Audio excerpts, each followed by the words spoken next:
She had always been the quiet one. In the bustling, grease-stained world of the Northolt Air Base engineering hangar, Corporal Ilara Vance moved like a ghost. While other mechanics laughed and traded stories over their lunch breaks, Ilara kept her head down, her eyes constantly moving from one technical schematic to another. Her uniform was always a little too clean, her hands free of the ingrained grime that marked a true wrench-turner. This, more than anything, was what drew the mockery. Yes, it started subtly, a snide comment about her pilot's posture when she walked past a squadron of Hawk T-2 trainers. A loud, sarcastic whisper of, "Mind your boots, lads, the fuselage might get dirty," as she examined a landing gear assembly. The ringleader was a burly senior aircraft man named Dex, a man who wore his Urshunien of experience like a crown, and believed that anything that flew was just a collection of parts waiting to be manhandled into submission. "Vance," he'd boom across the hangar. You look at that wing like it's a piece of art in a gallery. It's a machine. You fix it with a spanner, not a prayer." The other mechanics would chuckle, a low, rumbling sound that bounced off the corrugated iron walls. They called her the Professor behind her back, a title dripping with contempt for someone they saw as all theory and no practice. Ilara never responded. She never defended her meticulous methods, and her habit of triple-checking a torque setting before she even picked up a wrench, or her insistence on logging every microscopic flaw she found in her pre-flight inspections. She'd simply offer a small, tight smile and move on. Her silence, however, was not born of weakness. It was born of a focus they couldn't possibly understand. While they saw a collection of metal, wires, and hydraulics, Ilara saw a symphony. She heard the whispers of stressed metal, the subtle cough of a fuel pump not quite at peak efficiency, the silent story told by a single streak of leaked hydraulic fluid.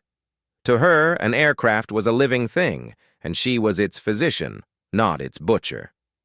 The object of their latest ridicule was the jet. It wasn't just any jet. It was an experimental, one-of-a-kind aircraft that had been rolled into a restricted corner of the hangar 6 months ago, shrouded in heavy canvas tarpaulins. Officially, it didn't exist. Unofficially, as it was the talk of the base. Its designation, whispered with a mixture of awe and frustration, was the X-92 Ghosthawk. The Ghosthawk was a nightmare. A marvel of engineering on paper, it had proven to be an absolute disaster in reality. It was a hybrid, a vertical takeoff and landing craft with the speed and stealth capabilities of a next-generation fighter. But its systems were so complex, so integrated, that they fought each other. The flight control software would have migraines trying to reconcile the demands of hover mode with the needs of supersonic flight. The radar-absorbent skin was finicky and required hours of maintenance for every minute of flight. 3 different test pilots had walked away from it, calling it a death trap and a hangar queen. The project was on the verge of being scrapped. To Dex and the others, the Ghosthawk was the ultimate symbol of Ilara's foolishness. They'd see her. Late in the evenings, the canvas pulled back just enough for her to slip inside. They'd see the soft glow of her tablet as she ran diagnostics, or the gentle touch of her fingers tracing a panel line. They'd joke that she was trying to make friends with it. "Hey, Vance," Dex would yell. "Is the tin bird talking back to you yet? Is it telling you its secrets?" The hangar would echo with their laughter. They didn't see what Ilara saw. Under that canvas wasn't a failure. It was a magnificent, wounded beast. It was a creature of immense potential, grounded by 1,000 small ailments, a body at war with its own brilliant mind. She had access to its full schematics, a privilege granted by a chief engineer who had seen something in her quiet dedication. While others threw their hands up at its complexity, Ilara was learning its language. She saw that the problem wasn't the individual components. They were all masterpieces. The problem was the conversation between them. The engine, and a marvel of thrust-vectoring technology, was speaking a different dialect than the flight computer. The stealth skin was sending signals that the electronic warfare suite was misinterpreting as threats. Night after night, she worked. Not with wrenches and hammers, but with data streams and code. She recalibrated, resynced, and rewrote the subtle handshake protocols between the aircraft's warring subsystems. She became the translator, the mediator in a silent, high-tech civil war. She worked so quietly, so seamlessly, that no one noticed the changes. To Dex, the Ghosthawk was still just a broken heap of expensive junk, and Alara was still just the clueless girl wasting her time polishing a turd. Then came the day of the base commander's inspection. Air Commodore Vance, no relation to Alara, a coincidence that added to her anonymity, was a legend, a former fighter ace with a glare that could stop a missile mid-flight. And he was visiting to personally assess the progress on the floundering X-92 project. Word spread like wildfire. The hangar was scrubbed to a mirror shine. Every tool was in its designated shadow. The mechanics stood at attention, their banter replaced by a tense, nervous energy. The Ghosthawk sat in its corner, still covered, a silent, enigmatic monolith. The Air Commodore strode in, his presence filling the vast space. He was accompanied by a retinue of senior officers and project managers, their faces grim. They knew this was likely the death sentence for the Ghosthawk. The commander didn't waste time with pleasantries. He walked directly to the covered aircraft, his expression unreadable. He looked at the gathered engineers and mechanics, his gaze lingering on Dex and his crew. 6 months, he said, his voice a quiet rumble that carried further than any shout. 6 months and millions of pounds, and all I have to show for it is a very broken aeroplane under a sheet. I've been told this project is a write-off, that the concept is fundamentally unsound. He paused, letting the weight of his words sink in. The project managers shifted uncomfortably. Dex felt a flicker of vindication. He'd known it all along. Then, the commander's eyes scanned the crowd. But I was also told something else. I was told that there is one person on this base who has spent more time with this machine than anyone else. Someone who believes in it. He looked down at a tablet in his hand. Corporal Alara Vance. A ripple of surprise went through the assembled mechanics. Dex's smug smile faltered. Heads turned, searching for her. Alara, standing at the back, felt a jolt of pure, undiluted terror. She took a hesitant step forward, her name echoing in the sudden silence. The mechanics parted for her, their eyes wide with a mixture of confusion and disbelief. This was the quiet one, the one they mocked. Why would the commander be asking for her? She stopped in front of him, her posture rigid, her face pale. Sir. Air Commodore Vance looked at her, not with the cold, dismissive gaze he'd used on the managers, but with a flicker of intense curiosity. Corporal, I'm told you've been running your own diagnostic program on the X-92. Unofficially. At night. Is that true? Alara swallowed hard. She could feel the burning gaze of every person in the hangar, especially Dex's, and which was now a mix of shock and scorn. She was about to be publicly humiliated. She was about to be made the scapegoat for a billion-pound failure. She took a breath. Yes, sir. It's true. And what, Corporal? Have your unofficial diagnostics concluded? He asked, his tone neutral. This was her moment, the culmination of 6 months of silent, solitary work. She could have rattled off a list of technical data, but instead, she spoke from her heart, the words coming out in a clear stream. Sir, the X-92 isn't broken, it's just misunderstood. It's not a collection of parts, it's a system, a complete, integrated organism. The problem was never the engine or the airframe or the software. The problem was that they were all treated as separate problems. They were never taught to work together. She saw a flicker of something in the commander's eyes. Interest. Go on. I've been recalibrating the neural net interface between the flight control system and the thrust vectoring nozzles.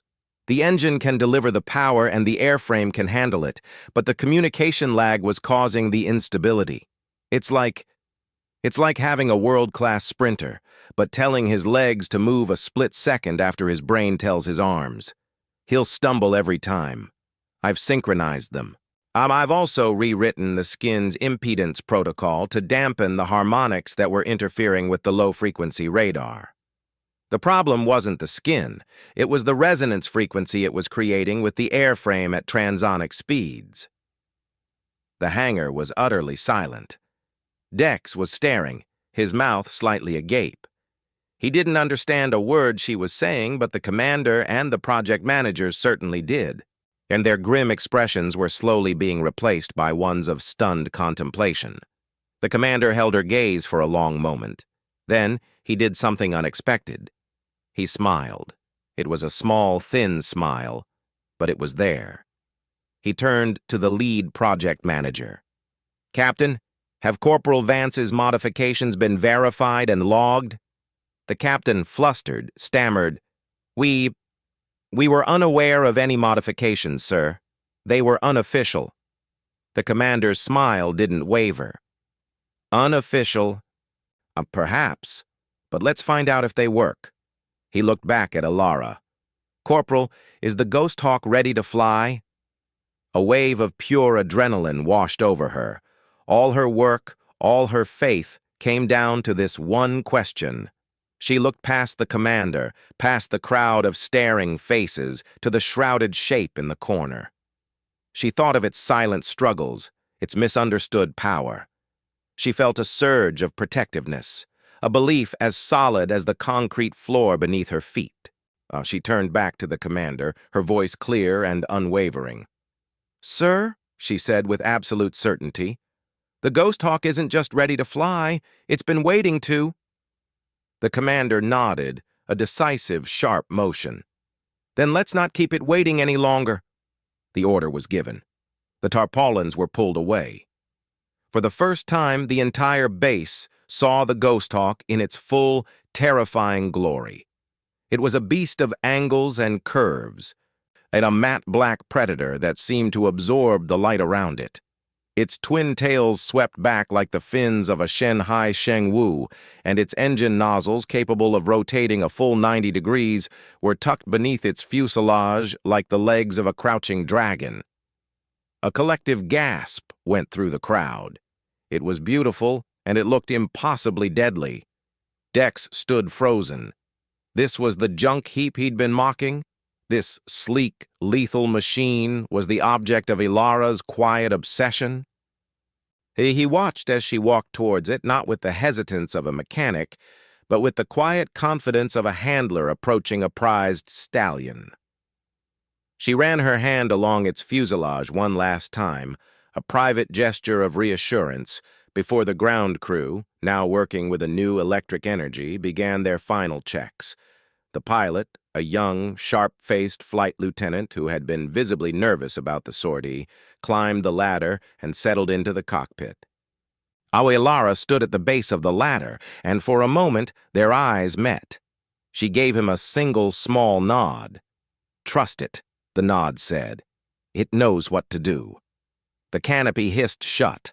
The whine of the starter turbines began, a high-pitched keen that quickly escalated into a thunderous roar as the main engine spooled up. The sound was different.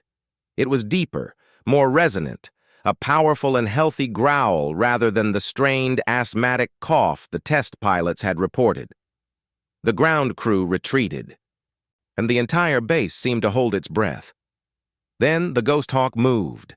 But it wasn't the violent, shuddering lurch they'd been briefed to expect. The thrust-vectoring nozzles began to rotate, smooth as oil, pointing towards the ground. The roar intensified, becoming a physical force that vibrated in their chests. Dust and loose debris were blasted away in a perfect circle, and then, with impossible grace, the massive aircraft lifted. It didn't jump or wobble. It rose, straight and true. It hovering 10 feet off the ground, as steady as a helicopter. A cheer erupted from the mechanics. Dex just stared, his world view crumbling. It was perfect, The hover was absolute. After a moment, the nozzles began to tilt back, transitioning to forward flight. The Ghosthawk nosed over, and with a crack of displaced air, it shot forward, accelerating with a speed that was breathtaking. In seconds, it was a black speck against the blue sky, climbing vertically before it leveled off and vanished. It hit stealth skin, making it literally disappear from the base's tracking radar. The silence that followed its departure was deafening. Then, the commander's voice cut through it.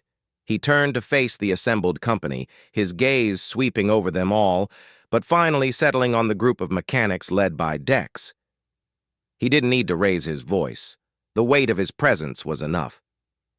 "All mocked her," he said, his voice cold and clear as ice.